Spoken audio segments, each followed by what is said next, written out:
Mesdames et messieurs, bonjour et bienvenue dans cette nouvelle édition de FC Politique. Nous sommes le 5 mars 2024 et au menu de cette émission, nous reviendrons sur le conseil communal d'hier de la ville de Nyon et nous parlerons aussi du nouveau projet qui aura lieu à Pertan. Enfin, nous ferons un petit tour du côté de la ville de Gland pour parler des élections complémentaires. Mesdames et messieurs, bienvenue dans FC Politique. Et pour commencer, comme dit dans mon intro, on part en direction du conseil communal de Nyon qui était chaud hier soir. On a notamment beaucoup parlé de la place Saint-Martin et de la rue de la Combe. Les débats étaient animés. On y retourne. Vous, ce qui vous dérangeait, c'était notamment finalement les coûts, finalement la question même de savoir pourquoi réaménager cette fameuse place Saint-Martin. Alors, il y a une question de coût par rapport à la surface. Il y a le gravier, ce gravier qu'on va aller chercher à côté de Gruyère et qu'on amène par camion. Il y a la terrasse de la Croix-Verte. On se demande si elle est vraiment indispensable, cette terrasse. Et voilà, il y avait beaucoup de choses. Le petit bout entre la terrasse et puis les plantations était... On remettait les grumes, mais on savait pas trop comment ça serait utilisé. Et l'accès à la boucherie qui était pénalisé. Quels étaient les arguments en faveur justement de ce préavis municipal ? Alors, principalement pour enfin réaménager cet espace, parce qu'on sait que c'est un peu en travaux maintenant, c'est pas hyper agréable d'y être. Comme vous le disiez, c'est un espace assez emblématique, hein. C'est là c'est le début du marché, du centre-ville, c'est là que les partis se rassemblent aussi pour faire campagne, pour tout un tas de choses. Et on pense que c'est vraiment important de pouvoir mettre une identité forte et un espace de qualité pour la population, qui finalement est en complément du reste de la place, avec un autre arbre, avec la fontaine, etc., qui permet un peu d'élargir cet espace puis de le rendre vraiment de qualité. Tout l'entier du projet, finalement, convenait à ce rapport de majorité. Il n'y avait pas quand même des détails où vous vous êtes dit, il y aurait peut-être mieux à faire, peut-être quelque chose à changer. Alors, il y a eu beaucoup de remarques sur le coût des démarches participatives, des marquages, etc. On pense néanmoins que ça reste quand même quelque chose de très important pour que les gens s'approprient l'espace. Et c'est pour ça qu'on a décidé de maintenir ces coûts. Et on fait aussi confiance au service de la ville pour nous proposer les meilleures solutions après avoir analysé la majorité des options possibles. Mais c'est vrai qu'il y a quand même ces questions, pose Jacques Hanart, finalement, sur l'emplacement de l'arbre, l'emplacement de la terrasse devant le boucher, même de l'accès à la boucherie pour le commerçant. Ça, ce sont des choses, des détails pour vous, des choses secondaires. Alors, c'est pas des choses secondaires. D'ailleurs, ça a été traité en commission. La question de l'arbre, on n'avait pas d'autre endroit où le mettre à cause des réseaux en profondeur. C'était littéralement le seul endroit de toute cette zone où on pouvait le mettre. Par rapport à la terrasse, ça a été expliqué que c'est une terrasse qui est faite par la municipalité, enfin faite par la commune pour des privés, mais que ça reste en main de la commune. Donc, si on veut en faire autre chose plus tard, ce sera toujours possible. Et finalement, pour la question du commerçant, on lui demande simplement de se décaler de 10 mètres à peu près. Ça reste tout à fait raisonnable, sachant qu'il y a encore beaucoup de commerces qui ne peuvent pas se mettre pile devant chez eux pour les livraisons. Donc il n'y a pas d'éléments qui sont incompatibles avec une exploitation convenable d'un commerce, on va dire. Vous entendez ces arguments, Jacques Hanart ? Bien sûr, je les entends. On en a longuement discuté en commission, mais c'est pour ça qu'il y a eu des rapports, parce que chacun défend son point de vue. L'histoire des fouilles archéologiques, on sait que les SI, l'électricité, ça a déjà été ouvert dans tous les sens. Et on peut se poser la question de mettre 10 000 francs pour avoir des archéologues qui surveillent qu'on enlève le goudron et puis de voir s'il n'y a pas encore quelque chose là-dessous. Sous les maisons existantes, sous des endroits qui n'ont pas été touchés, c'est normal. Mais là, les égouts, les eaux usées, claires, tout a été qui sont déjà passés là. La preuve, c'est que pour planter un arbre, on a même de la difficulté parce que partout, il y a des conduites.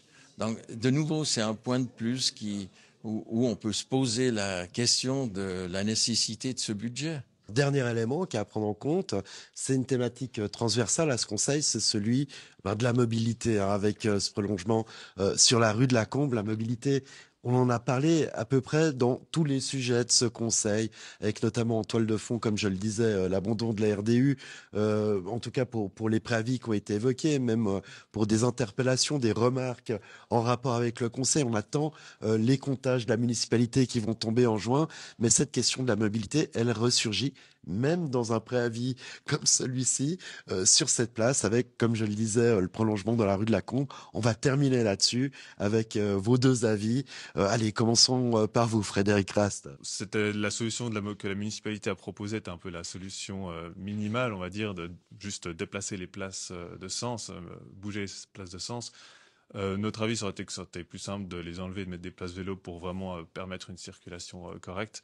Mais voilà, on sait que la question du stationnement est très sensible à Nyon. Du coup, pour l'instant, c'est pas le combat le plus important actuellement. On est déjà très content que le préavis soit passé en l'état. Et on verra ce que le futur nous réserve. Jacques Canard, ce sera le mot de la fin. La solution proposée ne résout rien. C'est tout. Ben voilà, on peut pas être plus succinct. Messieurs, merci beaucoup. Jacques Canard, conseiller communal indépendant, et Frédéric Rast pour les Verts. Et voilà, et tout ce débat était autour d'un crédit de 147 000 francs dédié à l'aménagement des espaces publics, donc de la place Saint-Martin et de la rue de la Combe, un débat qui a clivé la gauche et la droite, et comme je le disais, un débat qui a tourné autour de deux mots, mobilité et RDU. Messieurs, bonjour. Sacha Voidance pour le Parti Socialiste et Sacha Soldini pour l'UDC, deux ténors de la politique nyonnaise. Et si vous êtes là aujourd'hui, c'est pour parler de ce nouveau projet de parc et de parking souterrain à Pertan, un projet qui a été redimensionné, a-t-on appris la semaine prochaine. Il n'y aura désormais plus que, si je puis m'exprimer ainsi, un parking souterrain et un parc en surface à la place d'une médiathèque qui était prévue dans le projet de base, ainsi qu'une galerie commerciale. Je précise que nous avons un commerçant autour de cette table et un ancien libraire, donc deux personnes tout à fait habilitées à parler de ce sujet. Alors, tout d'abord, est-ce que cette annonce de redimensionnement de ce parc et de ce parking souterrain vous a surpris, Sacha Voidance?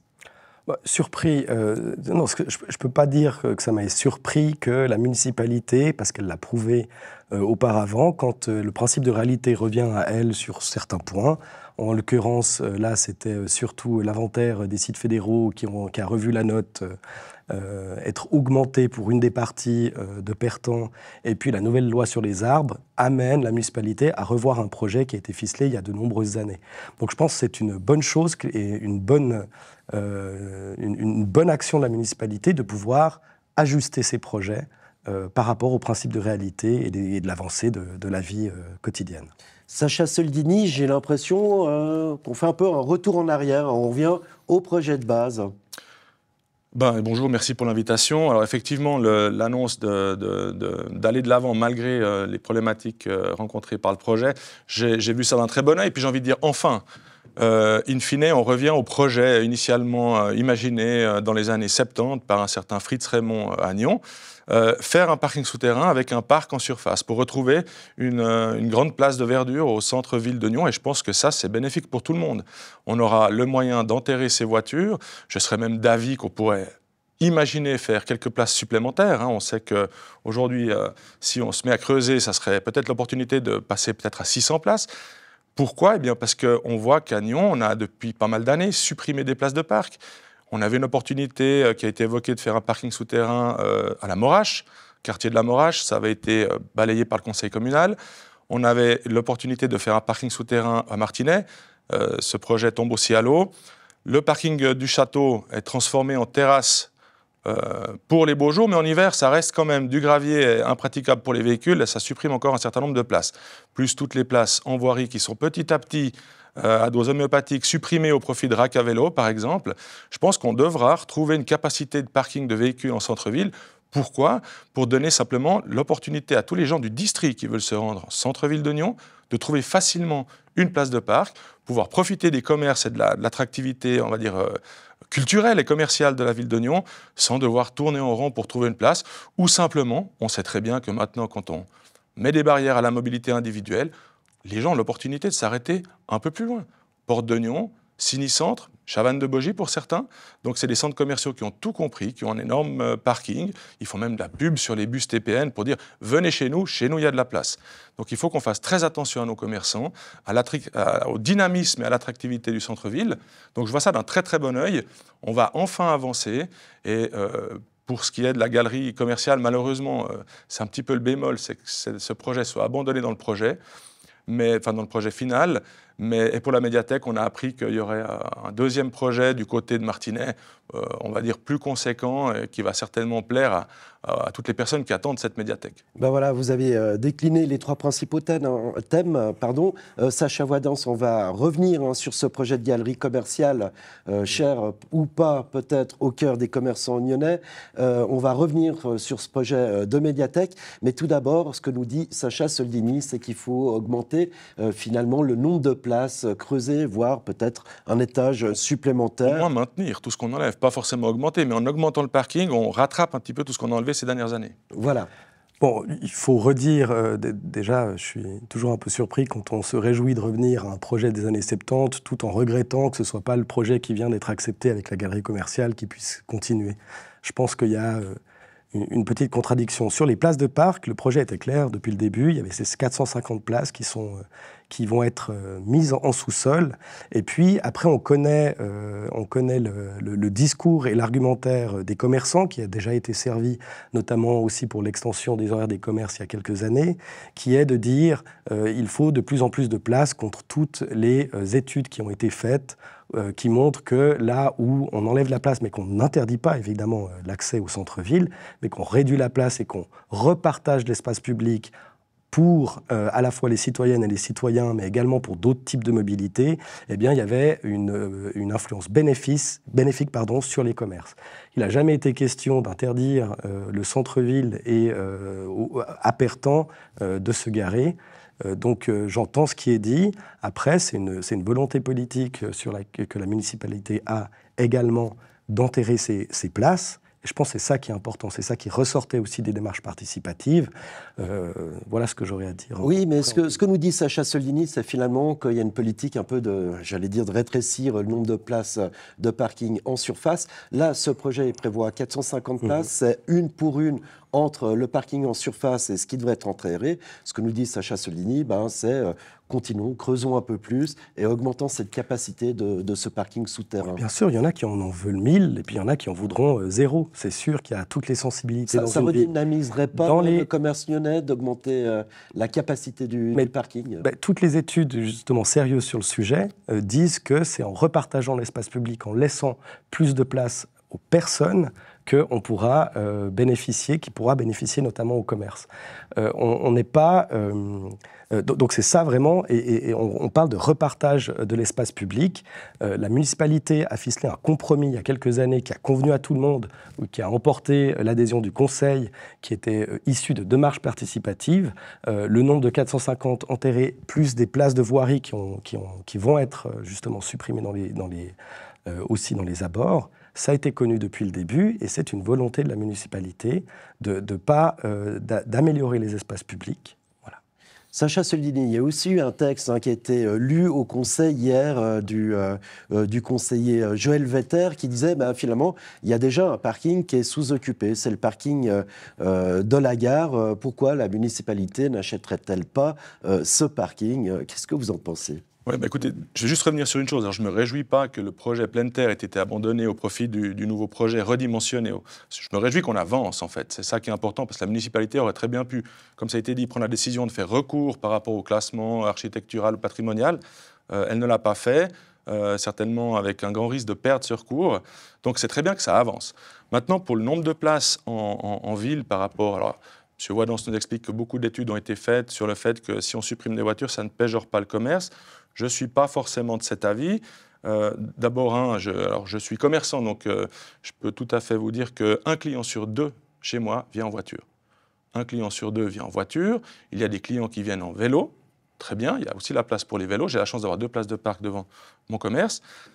Mais ce qui est sûr, c'est qu'au niveau du discours, j'ai beaucoup de clients qui viennent en vélo puis qui me disent aujourd'hui, je ne vais pas prendre grand-chose parce que je suis en vélo. Donc ça, c'est quand même quelque chose à prendre en compte. On sait très bien que les gens qui vont faire un peu de shopping en voiture ont tendance à plus consommer. Ça, c'est clair. Maintenant, concernant le parking, augmenter la capacité du parking pertant, il faut être clair, le prix d'une place de parc, c'est à peu près 57 000 francs, ce qui était devisé. On sait que pour 450 places, on parlait de 26 millions pour construire ce parking. Si on rajoute 5 millions, 7, un peu moins de 6 millions, on peut passer à 600 places.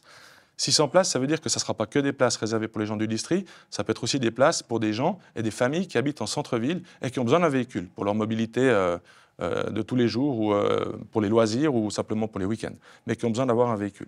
Donc ce parking pourrait être tout à fait rentable, quitte à ce que quelques places de parc soient louables au mois ou bien avec des macarons. Maintenant, pour le parking Beckman, on sait très bien que c'est un parking qui est quand même pas mal chargé. J'y suis allé quelques fois, c'est un parking qui est beaucoup plus... pour certains, il est assez compliqué à manœuvrer, les places de parc sont assez étroites, puis le tarif est plus cher. Donc moi, je ne pense pas que la ville doive acheter ce parking. On a l'opportunité de réaliser le parking de Pertan. Il faut qu'on ait de l'avant avec ça. Et surtout, ce que je vois de positif dans ce projet, c'est qu'au-dessus, il est planifié un parc. Je pense que tout le monde sait que lorsqu'on a un parc en centre-ville, ou proche du centre-ville, comme à Morges par exemple, le parc de l'Indépendance, ça donne l'opportunité d'organiser plein de manifestations. Ça sert à beaucoup de monde, donc ça c'est vraiment quelque chose à prendre en compte. Si on y met un parc sur lequel on ne peut pas mettre grand-chose, ça serait un peu dommage. Il faut pouvoir le rendre accessible à tout le monde, mais vivant. On sait que la place Pertan, historiquement parlant, c'est un stand de tir. Et puis des terrains de football, etc. Personne ne en cause l'utilisation de la place. Mais j'entends, si ce parc est libre de construction au-dessus, puis qu'il est le plus grand possible, ça peut mener aussi une certaine attractivité en cas de manifestation. Justifierait l'augmentation. Je ne sais pas si vous vous rappelez l'époque. Sacha Voitance, vous êtes un peu dubitatif. Disons que c'est une opinion comme une autre. C'est appuyé par justement pas beaucoup d'études sérieuses sur l'attractivité des centres-villes. Pertan, il ne faut pas oublier qu'elle est à côté de la gare, du pôle gare, qui est aussi un des projets de la municipalité qui a été annoncé dans le programme qui a été répété dans le programme de mi-législature. Il y aura d'autres pôles dont je me réjouis de parler. Le pôle Gare Martinet qui va aussi émerger. On va justement retrouver la médiathèque dont on parlait. Donc non, je ne pense pas que le fait qu'il y ait de nouveau, qu'on retrouve un poumon d'air en pleine terre soit une quittance pour pouvoir augmenter les parkings en sous-sol. Je pense même que avec la tendance de la société, le taux de motorisation à Nyon chute, on a pu le voir depuis le 29 janvier, quand on a eu la présentation de la municipalité sur les éléments de mobilité, le taux de motorisation, c'est-à-dire le nombre de voitures par habitant à Nyon chute. Dans quelques années, on pense plutôt qu'il y aura de moins en moins de voitures, et au contraire, on se réjouit que dans le projet, parfois, certaines voies demandent même de penser déjà à la requalification de certaines places qui ne seraient pas utilisées dans le futur. Parce qu'on ne se construit pas pour les quelques années, on construit pour les décennies à venir. Oui. Voilà, à venir. Donc il faut aussi penser à ça. Alors, pour terminer sur la question du parking, puis passer à la suite, il y a aussi une autre prise de parole hier au Conseil de Jackie Collomb, conseiller indépendant, qui disait, en fait, on ne construit pas ce parking au bon endroit, on le construit au sud de la parcelle, donc sous le petit Pertan. Il faudrait, si j'ai bien compris, le construire au nord. Alors, sans s'étendre trop sur le sujet, pour vous, est-ce que ce parking est au bon endroit sous Pertan ? Sacha Soldini. Les études sont encore en cours. Je pense qu'après la suite, ça sera évidemment le préavis. Il y aura plusieurs préavis encore avant la réalisation. Le conseil communal aura l'opportunité de se prononcer là-dessus. Mais je pense qu'il faut, j'ai presque envie de dire, il faut faire presque au moins cher. Construire au sud, avec les éléments éventuels archéologiques qu'il pourrait y avoir dessous. Il y a des arbres au sud de la place. Je pense que ce n'est pas une bonne idée. Comme l'a dit mon collègue Collomb hier soir, on risque de devoir abattre encore des arbres centenaires. Donc, est-ce qu'on n'a pas meilleur temps de creuser là où il n'y a rien, végétaliser au-dessus partout on creuse. Il y a eu des sondages archéologiques qui ont été faits dernièrement, donc c'était en 2014. On avait un crédit d'une 125 000 francs pour des sondages. Il faut confirmer ceux de 2004, sauf erreur. Il y a quelque chose, mais on ne sait pas quoi, mais quelque chose de peu d'importance. Voilà, mais sans creuser, on ne saura jamais. Ce qui est sûr, c'est que s'il y a quelque chose au milieu, il y a forcément quelque chose au sud. Ouais. Donc on n'a pas la certitude. Et ça, malheureusement, c'est clair qu'à Nyon, à chaque fois qu'on met un coup de pioche, on a une surprise, en tout cas en dessous de la gare. Voilà. Alors, oui, Sacha Voitance, on va terminer sur cet emplacement avec vous. Oui, c'est vrai que dès qu'on met un coup de pioche, on a de forts risques de trouver quelque chose. C'est d'ailleurs pour ça que la municipalité provisionne, c'est pour faire le lien avec votre premier sujet, des montants qui ne sont pas obligatoirement dépensés, hein, mais pour les fouilles archéologiques. Après, la municipalité a été claire. Il y a aussi cette loi sur le patrimoine arboré qui a été modifiée.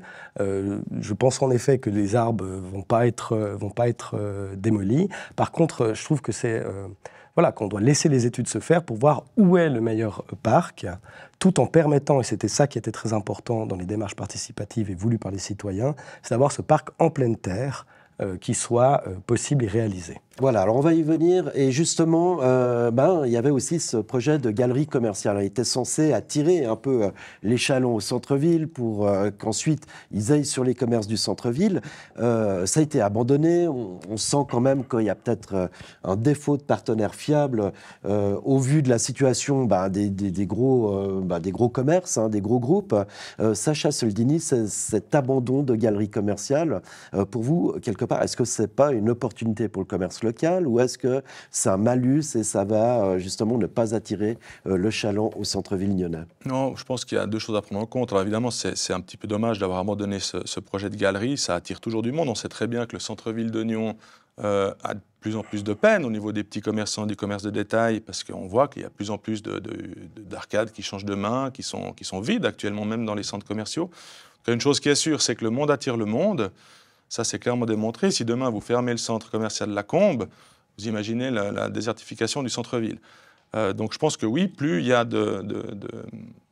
d'attrait commercial et de surface commerciale utilisée en centre-ville, plus il y aura de monde. Mais il faut donner à ces gens l'opportunité de venir. On sait très bien que les gens du district, je pense aux habitants, par exemple, de Gingin, Genolier, même un peu plus loin, vont pas forcément venir en train. Penser qu'ils viennent en vélo, c'est totalement illusoire. Peut-être pour une balade, mais pas pour faire les courses. Alors évidemment, si on veut attirer les gens, il faut actuellement leur donner la possibilité de venir. Et je crois qu'il faut se donner toutes donner les cartes pour que les gens viennent. Et là, sous-jacent, revient le débat de la mobilité. Sacha Voidance, cette galerie commerciale, la mobilité... Moi, je pense quelque chose qui a été dit qui est tout à fait vrai, le monde attire le monde. Après, on a pu voir ces dernières années, avec les aménagements notamment temporaires de la municipalité, si on va au bord du lac, près de l'Acheté, si on va devant la gare, la voie 4, et puis si on va déjà aujourd'hui à Pertan sur les aménagements et la place de jeu, avec un accès à 2 points de débit de boissons, on peut voir que c'est déjà des lieux qui sont occupés et de plus en plus occupés par les Nyonnaises et les Nyonnais, par leurs enfants, et ça devient des lieux de vie.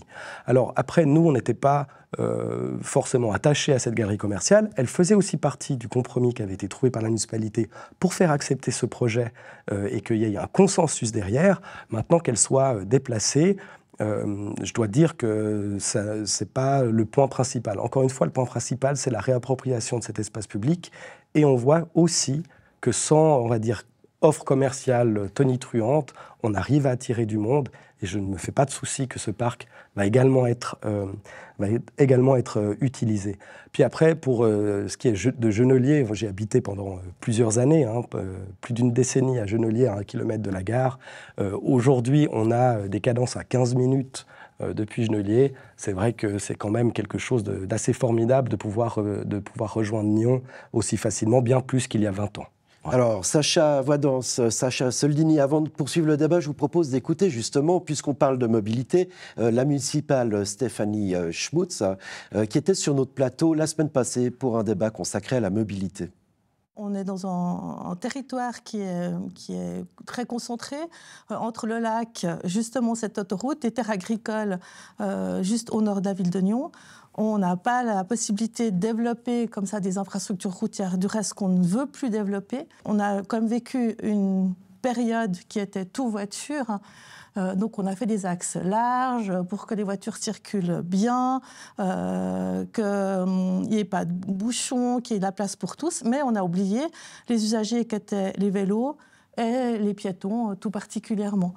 En plus de ça, pour lutter contre le réchauffement climatique, on se rend compte que nos villes sont beaucoup trop chaudes, qu'on a trop de points chauds dans nos villes, et que pour ça, il faut absolument qu'on ait des espaces pour planter des arbres, pour planter des infrastructures paysagère végétale. Et là, on a besoin d'espace. Et l'espace, il est contraint. On n'a plus à disposition autant qu'on le souhaite. Donc notre but, ce n'est pas d'empêcher les voitures de venir à Nyon, mais de garder uniquement les voitures qui ont besoin de venir soit dans Nyon, soit de traverser Nyon. Sacha Voidance, uniquement les voitures qui ont besoin de venir à Nyon? Et de traverser Nyon, qui a été dit. Oui. Oui, en effet, oui. Je pense que c'est exactement la volonté de notre municipalité, une volonté qu'on partage, justement. Et ce n'est pas l'interdiction, c'est un repartage, et je crois que ça a été très bien dit par Madame Schmutz, c'est un repartage de l'espace public dont la route fait aussi partie, en faveur des autres mobilités qui ont été mises un peu de côté, c'est vrai, ces dernières années, et de plus en plus, on revient vers un partage qui soit équitable pour le vélo, mais aussi pour les piétons, pour les poussettes, pour les familles. Allez, je vous propose de passer... allons, Sacha Soldini, je voulais dire une dernière... sur ce qui a été dit, c'est intéressant parce qu'elle dit qu'on veut conserver les voitures qui traversent Nyon et les voitures qui sont obligées de venir à Nyon. Donc on se prive finalement de toute une masse de personnes qui pourraient venir par hasard à Nyon ou juste par envie de passer à Nyon et peut-être dépenser de l'argent, peut-être aller bénéficier de l'offre culturelle de la ville. On entend de plus en plus souvent des gens du district, enfin moi on me le dit, moi je ne vais plus à Nyon parce que c'est trop compliqué, il n'y a pas de place de parc. Tout à l'heure j'écoutais mon collègue Voidance dire qu'il habitait à Genolier à 1 minute de la gare. Évidemment, il y a le train, 1 kilomètre de la gare. Mais j'imagine pas que vous remontiez avec le caddie plein de courses dans le train pour rentrer chez vous.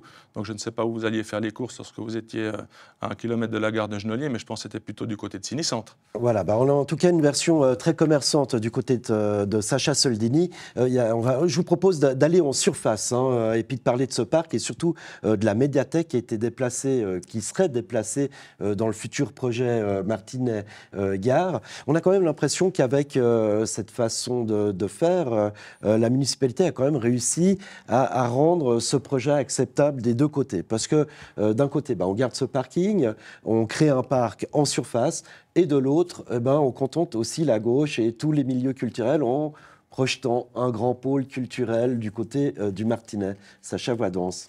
Mais encore une fois, je ne suis pas sûr qu'il y ait gauche-droite. On a eu un projet avec aussi issu des démarches participatives, de place Pertan, redonnée finalement à la population, avec des espaces verts en pleine terre. Que le projet de médiathèque ne soit pas abandonné, effectivement, ça nous réjouit.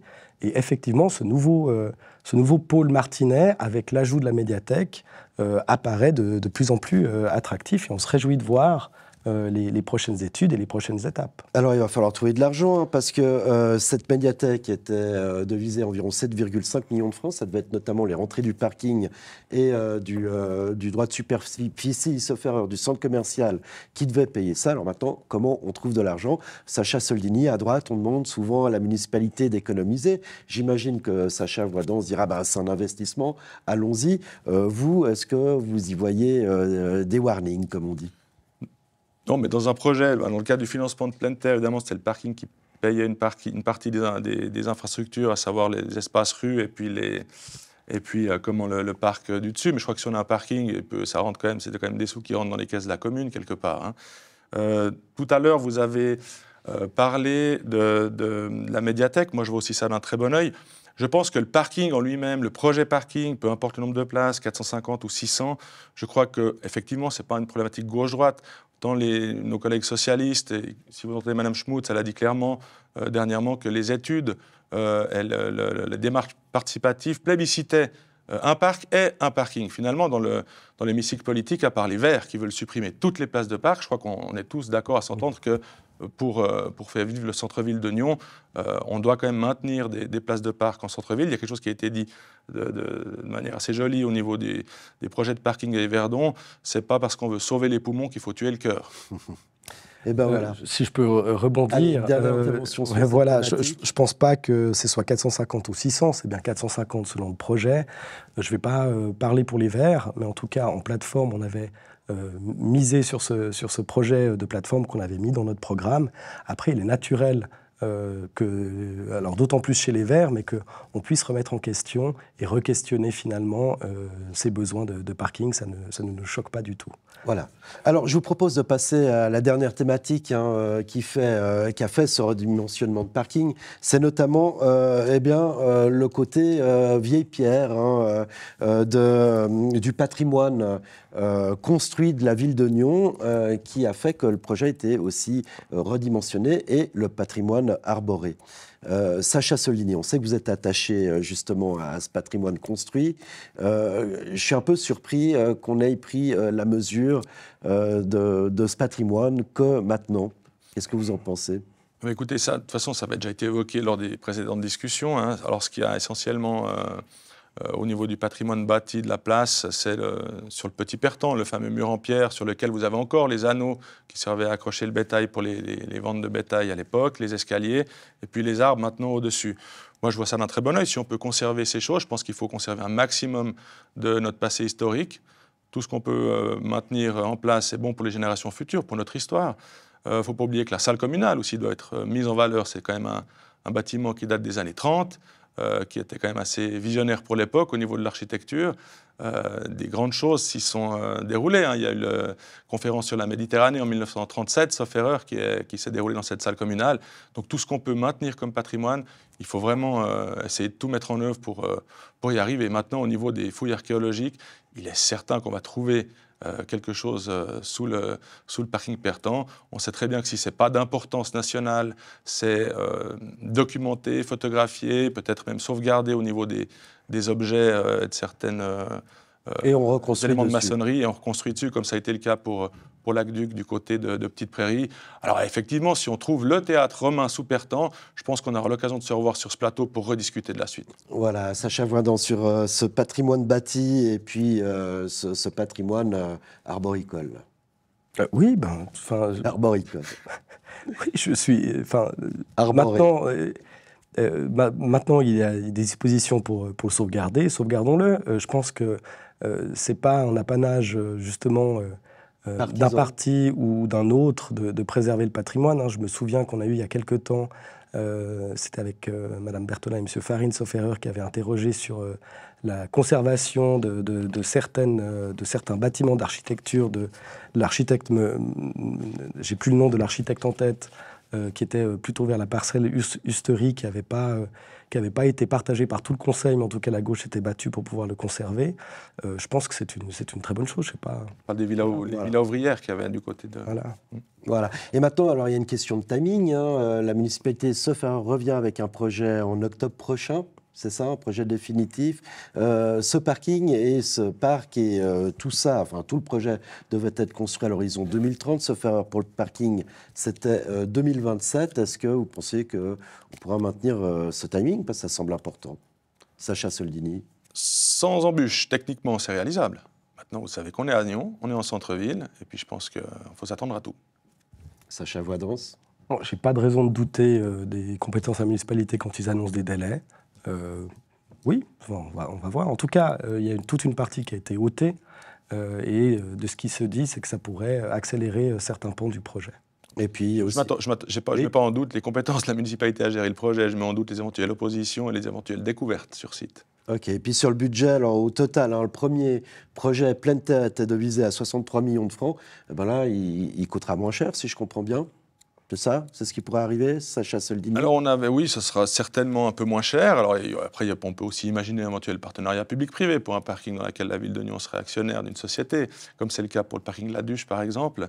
Mais maintenant, effectivement, je pense qu'il y aura une réduction des coûts, mais la médiathèque ne sera plus dans le projet, elle sera déplacée. Donc, c'est une réduction des coûts pour ce projet. Alors, la galerie commerciale était censée quand même être autofinancée, donc ça, on ne peut pas le prendre totalement en compte. Mais oui, effectivement, si on réalise déjà ce qui est prévu de faire à plus ou moins court terme, ça sera de toute façon un budget plus bas que ce qui était prévu avec Pleine Terre.